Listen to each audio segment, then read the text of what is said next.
So, pretty much everybody on YouTube is a bunch of paid corporate trolls, aren't they? If you're on YouTube, you're getting paid by YouTube. Yep. Max Blumenthal, he's a corporate YouTuber. You got Franc Analysis, you got Anna Kasparian, Bolton paid for by YouTube Incorporated. So yeah, let's get started. Progressive Democrat Cori Bush fought hard and actually succeeded in getting the eviction moratorium extended. That eviction moratorium, of course, was expired on July 31st. The Biden White House argued that there was no... So, fantastic news. The eviction moratorium that Cori Bush fought for has succeeded. It has succeeded. Now, you get to stay in your landlord's property for another month.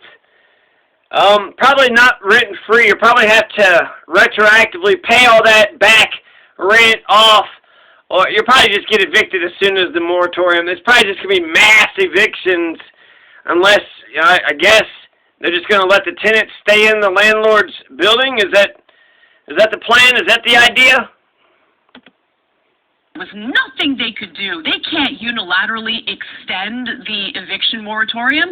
I mean, what could they do? Their hands are tied.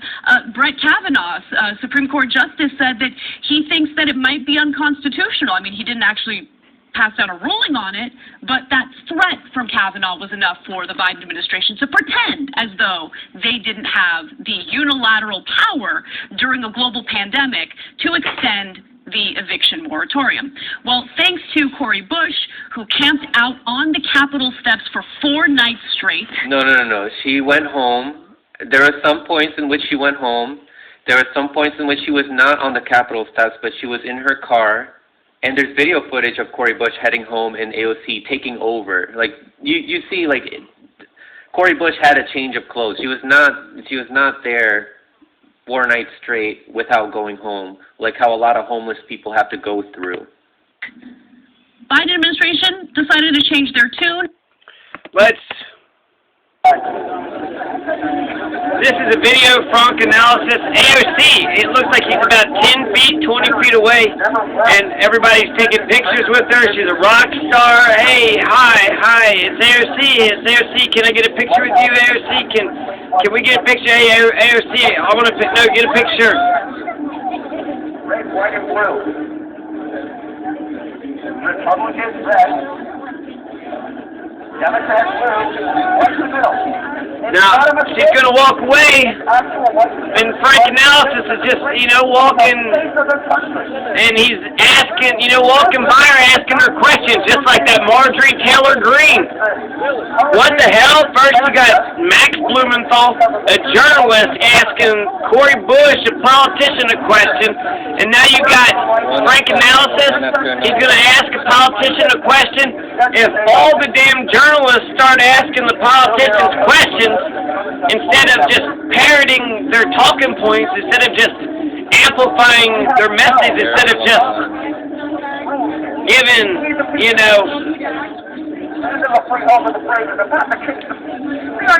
a feathery veneer. I feel like Franc Analysis should have asked her a question. Hey, AOC, can I ask you a question or two?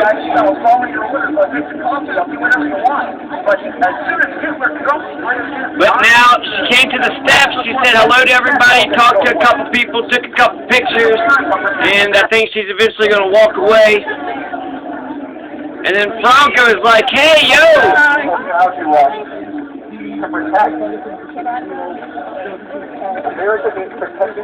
She's walking away right now. See Capitol Police. AOC, is it okay if I get like a question or two? Question 2, what's the next step? What are you guys going to do to pressure your colleagues? How are you guys? So she's in the middle of the street, she's walking, it's a YouTube live stream, and so, it looked like he had been waiting for a while and didn't get anything, didn't get a hello, didn't get a, hey, and she just kind of looked and saw that he's got the, YouTube on her, and then she just keeps on walking. I don't know if that's an entourage or if that's just, you know, 3 of her supporters, but they're in the middle of the road, they're crossing. He's trying to get a question in, just, you know, hey, what did he ask? Let's go back and listen.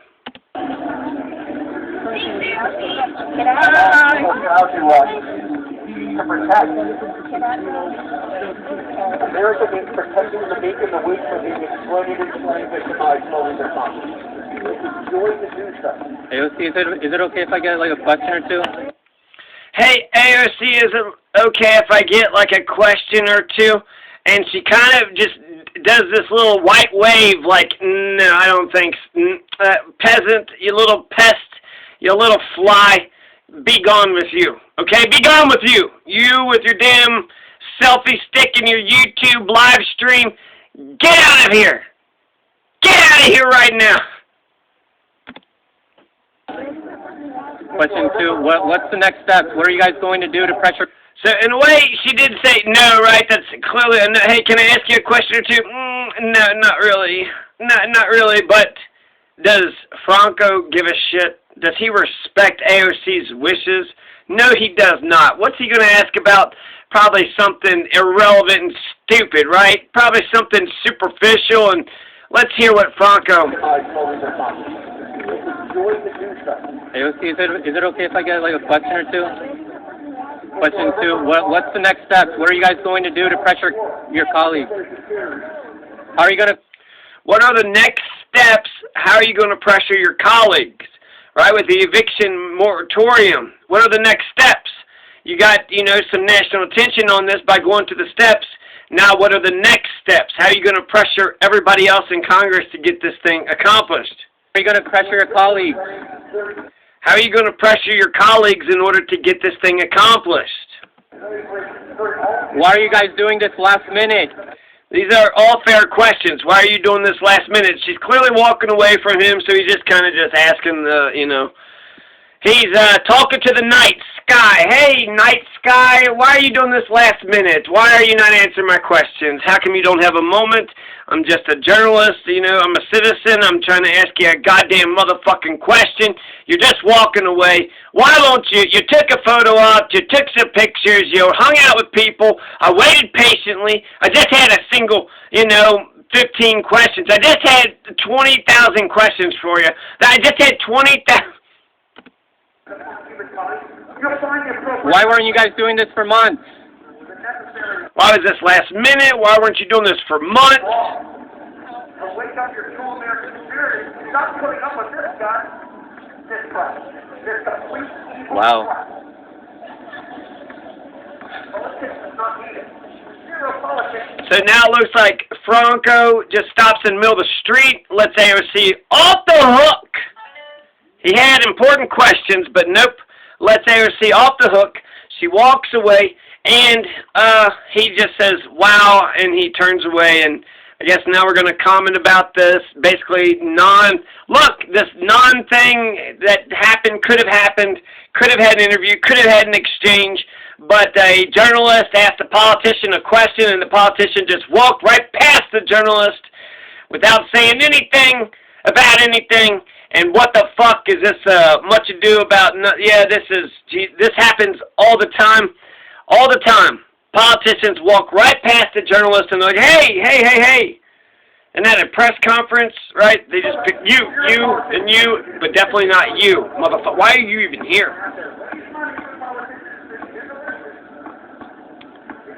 Is it a big shock that a journalist asked a politician a question? That's it! So you just show up for a photo op and that's it?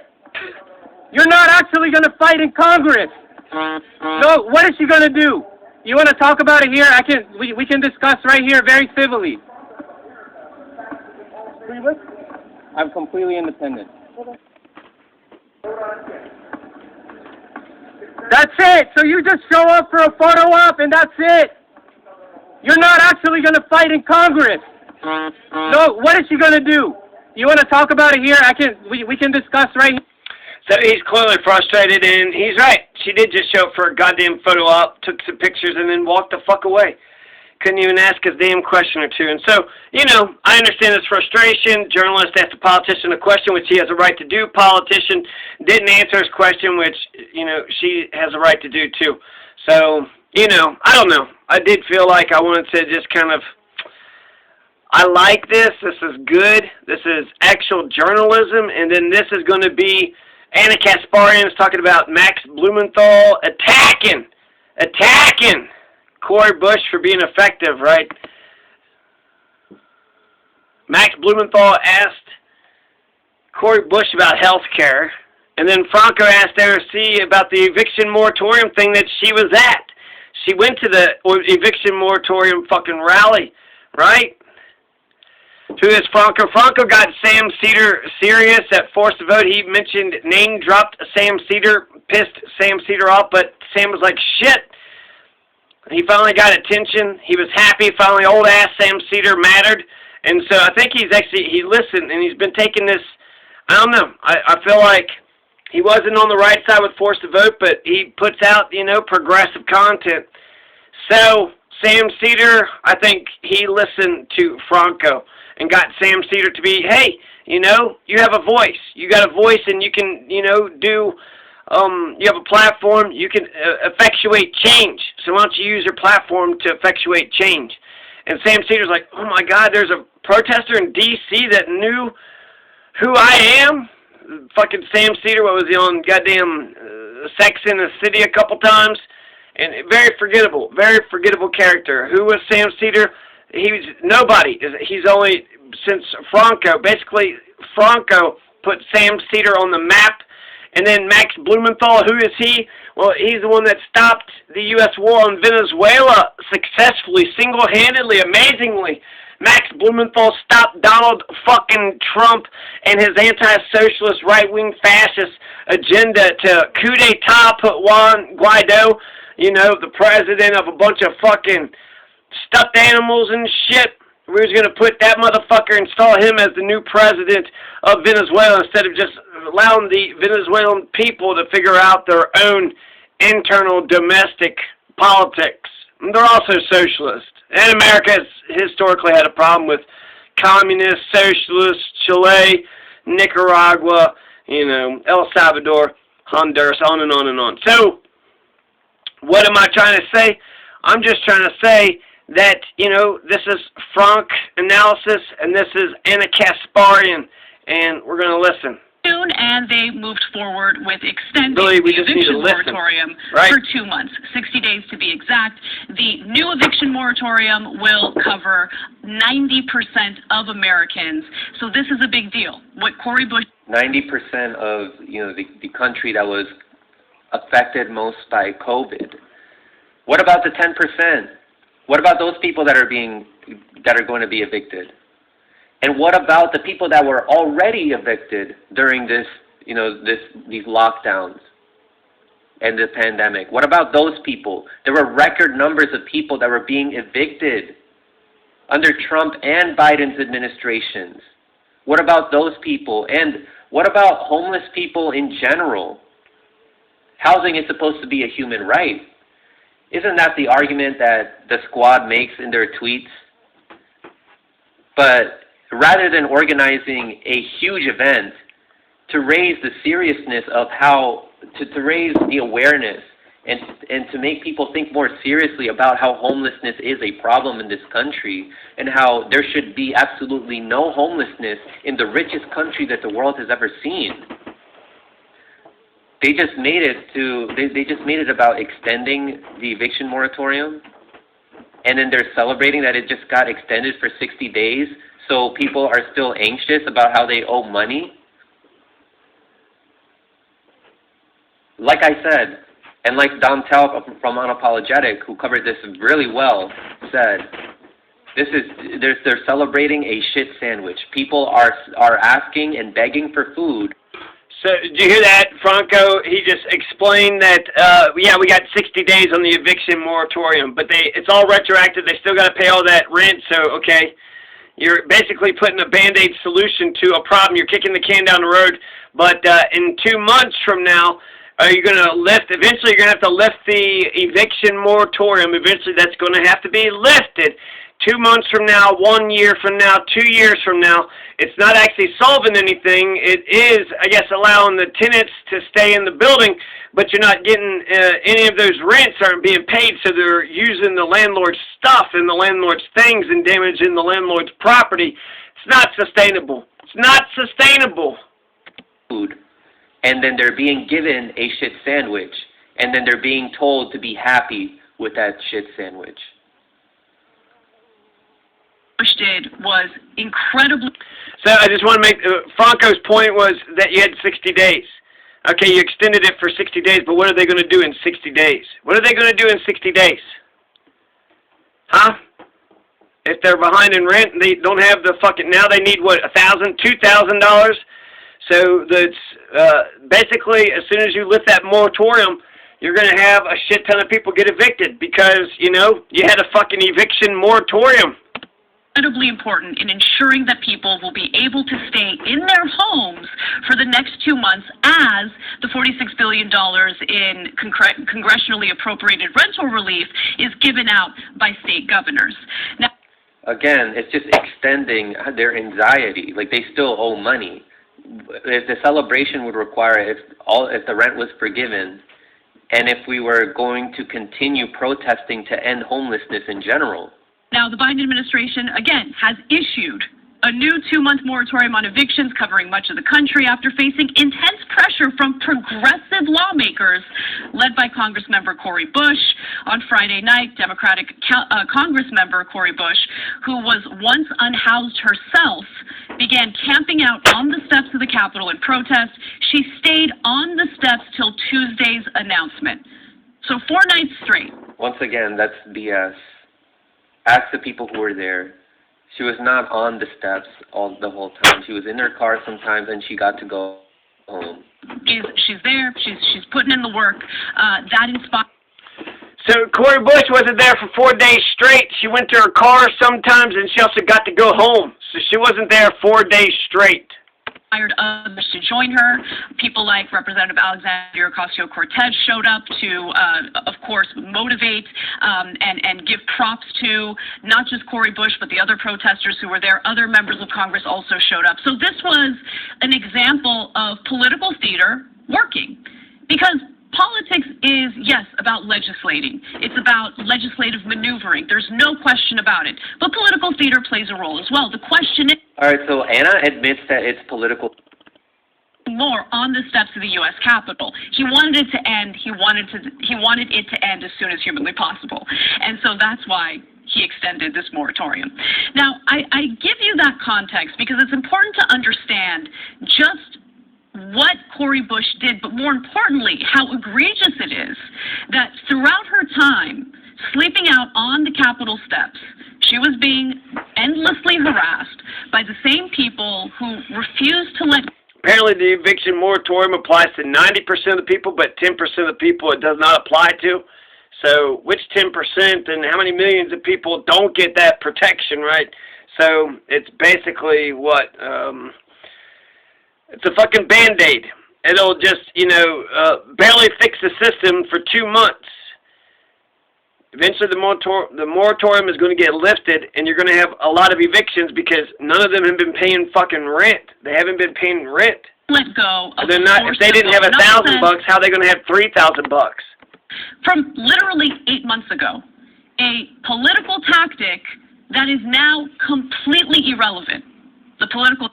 Demanding irrelevant. politicians to do more to help out their constituents is harassing now. Like, we're not allowed to ask them for more. We can't ask them about their plans. We can't ask them about how they want to help us. Ask AOC some questions. You know, ask him a question or two. Don't get too pissed off. And, you know, call him out about a photo op or whatever. There's another moment. There's an awesome moment with Franco. He had, essentially, you know, I saw this happen to, what's her name? From the Convo couch, Fiorella Isabel. So she was talking about health care, and she was waxing poetic about how it's a human right, we need universal health care. And there was this fucking, you know, goddamn heckler who was just sitting there going above and beyond with his sarcastic, enthusiastic, overly enthusiastic support. And that's an outrage. I can't believe this. What the hell are you? And then she basically, ignored it and just kind of plowed through and just sort of, mentioned it here or there. I was actually kind of like, what the fuck? Some of the guys that was around her should have been like, listen, motherfucker, let her give her goddamn speech, you motherfucker. Jesus fucking Christ. But that's free speech, right? So this is, they're a bunch of rope-a-dopers. They're fighters, So this is, so somebody did that to Fiorella Isabel. And if that doesn't piss you off, if that doesn't outrage you, right, she had a heckler, right? She was talking about health care. She's allowed to talk about health care, allowed to give a speech in D.C. somewhere. And the motherfucker on the street, he's allowed to be a counter-protester, too. So he's allowed to say shit in between when you're trying to think of the next thing to say. He could try to fuck you up, right? He could try to say. So it's all free speech. And since they come out of this, sort of fighting spirit, but if you weren't mad about Fiorella Isabel, getting essentially filibustered or somebody trying to filibuster, he's going to do the exact same thing. He's going to say, the photo op and the, performative, it's all bullshit. That's what they said about, goddamn force the vote. Oh, you're performative, it's all bullshit. We know, we're on to you. We know what you're up to. And he did the exact same thing. He was able to filibuster the person, and then somebody's got into his face, and he was like really pissed off. And I wonder if they actually, if he covers this or not, because the guy is like putting the hand in front of the camera that he's like, hey, I got 100, 100 people are watching. And somebody rolled their eyes and was like, oh, 100 people, that's it, as if like, motherfucker, who are you? You're just one motherfucker, Franc analysis is 137. Have the resources to take care of themselves medically during I like Franc analysis. He's honest, he's truthful. He's, as well as, I just like him. I just like him. He's basically an independent journalist, outsider. And I think that gives him freedom to be, more truthful, more honest, to ask the tough questions, to have the more... And it doesn't matter, who it is, ideological Republican or Democrat. They're not going to vote for any of these people as speaker as long as they agree to put a floor vote for all these issues. So I want to see if he gets any of that. I saw it on Twitter someplace. Right, so then they're doing the right thing. So if it doesn't for the show wrong up, reason, if they're not really about it, but in the end, what is this? This out when he 30 minutes into the damn thing. This is when people have no argument, then they appeal to authority, and then it's like, oh, how many people do you have following you? Right, well, how is that relevant? Why don't you argue the things that I'm saying? Why don't you argue against the points I'm bringing up? Play more of it. Rather than to argue the things that I'm talking about, you're like, oh, how many people you have following you? And then it's funny, like I say, I have 137 people watching. I brought more people than AOC and Cori Bush did for that event on my phone. Right. Good. But not that it matters. What matters is the arguments which these people can engage in. No Franco analysis, amount of people. How many people do you represent? He represented 137 when he walked up to the Capitol steps. AOC and Cori Bush are there, and they want, the mainstream media to parrot their fucking talking points or whatever. But why don't they actually have a goddamn conversation with anybody? So we're supposed to treat them like goddamn royalty. That's who they are. They're just goddamn royalty coming down from on high. Oh, princess. A lot of the people were doing. Cori Bush. What have you done? What have you come down from on high to talk to us? What have you done? That's such a condescending thing to ask. You're right. Go on. Events, but that's irrelevant. They don't know who I am. Exactly. To say. Like, it's so... You make a good point. I just want to get to the damn video that you got. I think what you're doing is desirable, and I think that what was I doing? Informing people. You think I shouldn't inform people? Yelling at them. How am I trolling? Because you're asking irrelevant. How is it irrelevant that they're using money? How is it irrelevant that they're using money for wars when they... He was trolling the initial speaker, and I thought it was effective because, hey, we're on to your performative shit. This is how free speech works, right? You try to fuck up Fiorella Isabel. Nobody give a flying fuck that they try to trip up Fiorella Isabel when she was giving her little healthcare speech. And yet, what, we're supposed to be, oh shit, the great AOC and the great Cori Bush is coming. And it's not, it's just some supporter of theirs or some shit. So some fucking cadre, some fucking, what, paid goddamn lobbyist or these staffers, who the fuck are these people? And they come out of nowhere, they just, you know, talking so great about this and that. Don't fucking beep at me.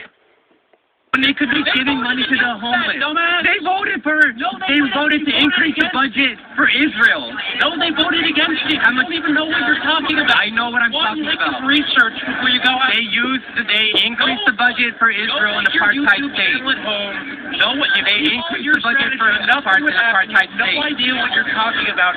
I know more than you. I know more than you. It's not a contest.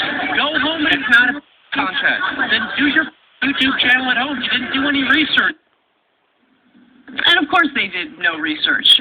Going after progressive lawmakers like Cori Bush for voting for more war? The mistake I made was not being more specific about who I was talking about, because I said they, as in referring to the squad, because there were members there that were there on the ground who had voted to increase the budget for Israel.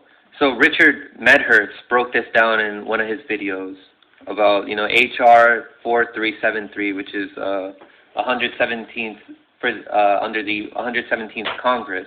And what part of this, like what it is fulfilling, is so this is called Fact Sheet Memorandum of Understanding reached with Israel under President Obama's leadership. The multifaceted cooperation between the United States and Israel has reached unprecedented levels. This is particularly true with regard to the security of Israel. The new 10-year Security Assistance Memorandum of Understanding to Israel is most recent reflection of President Obama's unshakable commitment to Israel's security. And what that would include is the total value of the new MOU, which covers the years 2019 to 2028, is $38 billion, so giving a total of $38 billion during that period, in which $3.8 billion is given to Israel per year. And then it goes over how it succeeds the current $30 billion of MOU signed in 2007, which will expire at the end of 2018. And then what is included in this bill, we see here, provided further that of the funds appropriated under this heading, not less than $3.3 billion shall be available for grants only for Israel, which shall be dispersed within 30 days of enactment of this act. And the people who voted yes for this bill were 217 people, and there were 212 people that voted against it.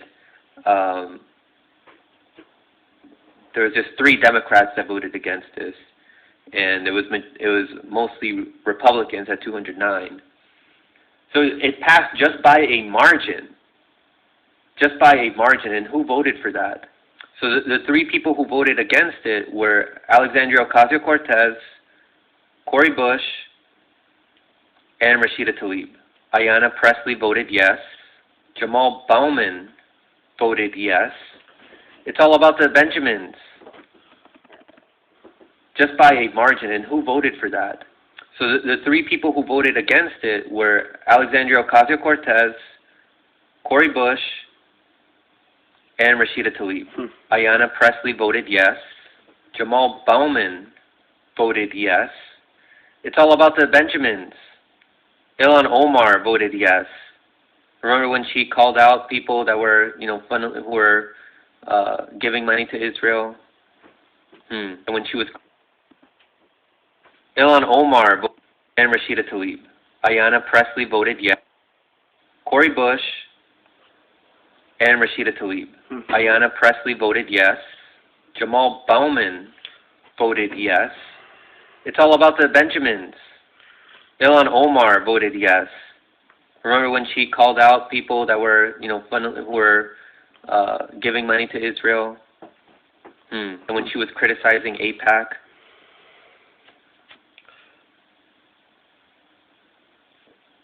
What a hypocrite. And Ro Khanna voted yes, but Ro Khanna wasn't there. Jamal Bowman was there on some days. I mean, we see here, like, this is on August 1st, he was there in these, like, during these protests, quote-unquote protests. And here is Ilhan Omar and Ayanna Pressley. That's who I was referring to when I said they.